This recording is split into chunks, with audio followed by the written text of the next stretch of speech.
ಇನ್ನು ಜಾಧವ್ ರಾಜೀನಾಮೆ ಅಂಗೀಕಾರವಾಗಿಲ್ಲ, ಬಿಜೆಪಿ ಸೇರಿದ್ರೆ ಜಾಧವ್ ಅನರ್ಹತೆ ಆಗುತ್ತಾ ಅನ್ನೋದೀಗ ಪ್ರಶ್ನೆ. ಜಾಧವ್ ಅವರ ರಾಜೀನಾಮೆ ಸ್ಪೀಕರ್ ರಮೇಶ್ ಕುಮಾರ್ ಅವರು ಅದನ್ನ ಅಂಗೀಕರಿಸಿಲ್ಲ.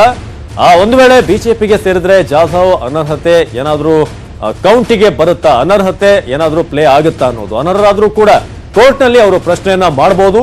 ಅನರ್ಹಗೊಳಿಸಿದ್ರು ಕೂಡ ಚುನಾವಣೆಯ ಸ್ಪರ್ಧೆಗೆ ಯಾವುದೇ ರೀತಿಯಾದಂತಹ ಅಡ್ಡಿ ಇಲ್ಲ ಅಂತ ನ್ಯೂಸ್ 18ಗೆ ಅಶೋಕ್ ಹಾರ್ನಳ್ಳಿ ಹಿರಿಯ ವಕೀಲರು ಈ ಹೇಳಿಕೆಯನ್ನ ಕೊಟ್ಟಿದ್ದಾರೆ. ಅನರ್ಹರಾದ್ರೂ ಕೂಡ ಕೋರ್ಟ್ ನಲ್ಲಿ ಅವರು ಪ್ರಶ್ನೆಯನ್ನ ಮಾಡಬಹುದು. ಅವರ ಲೋಕಸಭೆ ಸ್ಪರ್ಧೆ ಏನಿದೆ ಅದಕ್ಕೆ ಯಾವುದೇ ರೀತಿಯಾದಂತಹ ಆತಂಕ ಇಲ್ಲ, ಅಡ್ಡಿ ಇಲ್ಲ ಅಂತ ಈಗ ಹಿರಿಯ ವಕೀಲರು ನ್ಯೂಸ್ 18ಗೆ ಅಶೋಕ್ ಹಾರ್ನಳ್ಳಿ ಹೇಳಿದ್ದಾರೆ.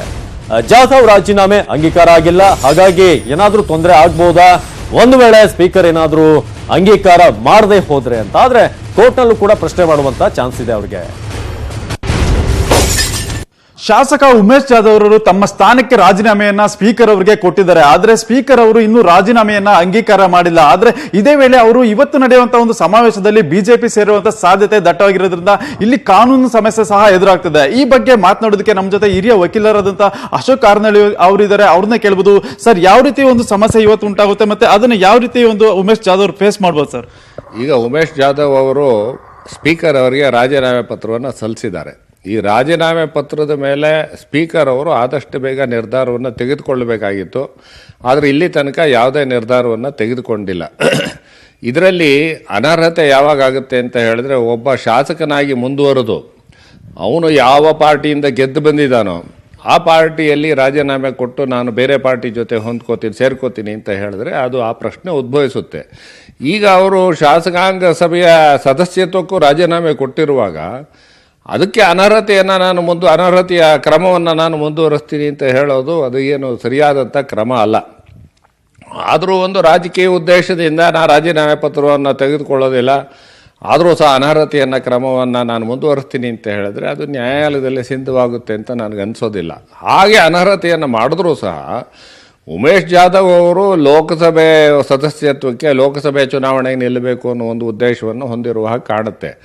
ಈ ಸದಸ್ಯತ್ವದಲ್ಲಿ ವಿಧಾನಸಭೆಯ ಸದಸ್ಯತ್ವದಲ್ಲಿ ಅನರ್ಹತೆಗೊಳಿಸಿದ್ರೂ ಸಹ ಅದು ಲೋಕಸಭೆ ಚುನಾವಣೆಗೆ ನಿಲ್ಲೋದಕ್ಕೆ ಯಾವುದೇ ಬಾಧಕ ಇಲ್ಲ ಅಂತ ಹೇಳೋದು ನನ್ನ ಅಭಿಪ್ರಾಯ. ಆದ್ದರಿಂದ ಇವರು ಅನರ್ಹತೆಗೊಳಿಸಿದ್ರು ಅಥವಾ ರಾಜೀನಾಮೆ ಪತ್ರವನ್ನು ಒಪ್ಪಿಕೊಳ್ಳದಲ್ಲೇ ಅನರ್ಹತೆಯನ್ನು ಮುಂದುವರಿಸಿದ್ರು ಸಹ ಅವರು ಲೋಕಸಭೆ ಚುನಾವಣೆಗೆ ನಿಲ್ಲೋದಕ್ಕೆ ಯಾವುದೇ ತೊಂದರೆ ಇಲ್ಲ.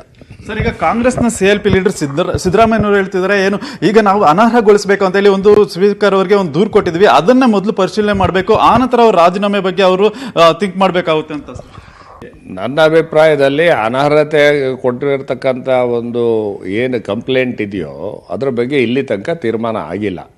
ಅದರ ಮಧ್ಯದಲ್ಲಿ ರಾಜೀನಾಮೆಯನ್ನು ಕೊಟ್ಟರೆ ಅದನ್ನು ಒಪ್ಕೋಬಾರ್ದು ಅನ್ನೋ ಒಂದು ಯಾವುದೇ ಒಂದು ನಿರ್ದೇಶನ ಇಲ್ಲ. ಆ ರೀತಿಯಾದಂಥ ಒಂದು ಯಾವುದೋ ಕಾನೂನಿನಲ್ಲಿ ಯಾವುದಕ್ಕೆ ಒಂದು ಆಧಾರ ಇಲ್ಲ. ಒಬ್ಬ ವ್ಯಕ್ತಿ ನೀವೇನು ಮಾಡ್ಬೋದು, ಒಬ್ಬನ್ನು ಅನರ್ಹಗೊಳಿಸ್ಬೋದು, ನಂತರ ಮತ್ತೆ ಚುನಾವಣೆಗೆ ನಿಂತವನು ಮತ್ತೆ ಗೆಲ್ಲಬಹುದು. ಆದ್ದರಿಂದ ಆ ಒಂದು ಮತ್ತೆ ಅದೇ ಹೌಸಲ್ಲಿ ನಿಲ್ಬೋದಾ ಅಥವಾ ಅದು 6 ವರ್ಷದಲ್ಲಿ ನಿಲ್ಲಬಾರ್ದಾ ಅನ್ನೋ ಒಂದು ಪ್ರಶ್ನೆ ಬರುತ್ತೆ. ಈಗ ಅವರು ವಿಧಾನಸಭೆ ಚುನಾವಣೆಗೆ ನಾನು ನಿಲ್ಲೋದಿಲ್ಲ ಅಂತ ಅಂದಾಗ ಈ ರಾಜೀನಾಮೆ ಪತ್ರವನ್ನು ಇಟ್ಟುಕೊಂಡು ನಾನು ಅನರ್ಹತೆ ಕ್ರಮವನ್ನು ಮುಂದುವರಿಸ್ತೀನಿ ಅಂತ ಹೇಳೋದು ಎಷ್ಟರ ಮಟ್ಟಿಗೆ ಸಾಧು? ಅದಿದ್ರೂ ಸಹ ಇದೆಲ್ಲವನ್ನ ಇವರು ಮಾಡಿದ್ರೂ ಸಹ ಲೋಕಸಭೆ ಚುನಾವಣೆಗೆ ಇದೇನು ಡಿಸ್ಕ್ವಾಲಿಫಿಕೇಶನ್ ಆಗೋದಿಲ್ಲ. ಆದ್ದರಿಂದ ಅವರು BJP ಪಾರ್ಟಿಗೆ ಸೇರೋದಾಗಲಿ ಲೋಕಸಭೆ ಚುನಾವಣೆಗೆ ನಿಲ್ಲೋದಕ್ಕಾಗಲಿ ಇವರು ಅನರ್ಹತೆಯ ಪ್ರಕರಣವನ್ನು ಮುಂದುವರಿಸೋದ್ರೂ ಸಹ ಯಾವುದೇ ತೊಂದರೆ ಇಲ್ಲ. ಸರ್, ಮತ್ತೆ ಈಗ ಜಾಧವ್ ಅವ್ರ ಮುಂದೆ ಇರುವಂತಹ ಆಯ್ಕೆಗಳೇನು ಸರ್? ಒಂದು ವೇಳೆ ರಾಜೀನಾಮೆಯನ್ನು ಅಕ್ಸೆಪ್ಟ್ ಮಾಡದೆ ಡಿಲೇ ಮಾಡಿದ್ರೆ ಅವ್ರ ಮುಂದೆ ಇರುವಂತಹ ಆಪ್ಷನ್ಸ್ ಏನಿದೆ ಸರ್? ಈಗ ರಾಜೀನಾಮೆಯನ್ನು ಒಪ್ಕೊಳ್ಳದಲ್ಲೇ ಅವರು ಮುಂದುವರಿಸಿದ್ರೆ ಜಾಧವ್ ಅವರು ಕೋರ್ಟ್ಗೆ ಹೋಗಿ ಇದನ್ನು ರಾಜೀನಾಮೆ ಪತ್ರವನ್ನು ಹಾಗೆ ಇಟ್ಕೊಂಡಿದ್ದಾರೆ, ಸ್ಪೀಕರ್ ಅವರದ್ದು ಒಂದು ಸರಿಯಾದಂಥ ನಿಷ್ಪಕ್ಷಪಾತವಾದ ತೀರ್ಪಿಲ್ಲ ಅಂತ ಹೇಳಿ ಕೋರ್ಟ್ಗೂ ಸಹ ಅವ್ರು ಹೋಗ್ತಕ್ಕಂಥ ಒಂದು ಅವಕಾಶ ಇದೆ. ಸರ್, ಹಾಗಾದ್ರೆ ಇವತ್ತಿನ ಈ ಒಂದು ಬೆಳವಣಿಗೆಯಲ್ಲಿ ಸ್ಪೀಕರ್ ಅವರ ತೀರ್ಮಾನವೇ ಅಂತಿಮವಾಗಿರುತ್ತೆ. ಒಂದು ವೇಳೆ ಅನರ್ಹತೆ ಪ್ರಶ್ನೆ ಇರ್ಬೋದು ಅಥವಾ ರಾಜೀನಾಮೆನ ಸ್ವೀಕಾರ ಮಾಡೋದು, ಎರಡರಲ್ಲೂ ಸಹ ಸ್ಪೀಕರ್ ಅವರು ಏನು ಕ್ರಮ ಕೈಗೊಳ್ತಾರೋ ಅದೇ ಅಂತಿಮ. ಅಂದ್ರೆ ಸ್ಪೀಕರ್ ಅವರ ತೆಗೆದುಕೊಂಡ ತೀರ್ಮಾನ ಅಲ್ಲಿ ಶಾಸಕಾಂಗ ಸಭೆಗೆ ಅಂತಿಮ ಆದರೂ ಸಹ ಅದನ್ನು ನ್ಯಾಯಾಲಯದಲ್ಲಿ ಪ್ರಶ್ನೆ ಮಾಡತಕ್ಕಂಥ ಅದಕ್ಕೂ ಪ್ರತಿಯೊಬ್ಬರಿಗೂ ಇದ್ದೇ ಇರುತ್ತೆ. ಅದನ್ನು ನ್ಯಾಯಾಲಯದಲ್ಲಿ ಪ್ರಶ್ನೆ ಮಾಡ್ಬೋದು. ಇವರು ಸ್ಪೀಕರ್ ಅವರ ತೀರ್ಮಾನ ಸರಿಯಿಲ್ಲ ಅಂತ ಹೇಳಿ ನ್ಯಾಯಾಲಯಕ್ಕೆ ಹೋಗ್ಬೋದು ಉಮೇಶ್ ಜಾಧವ್ ಅವರು.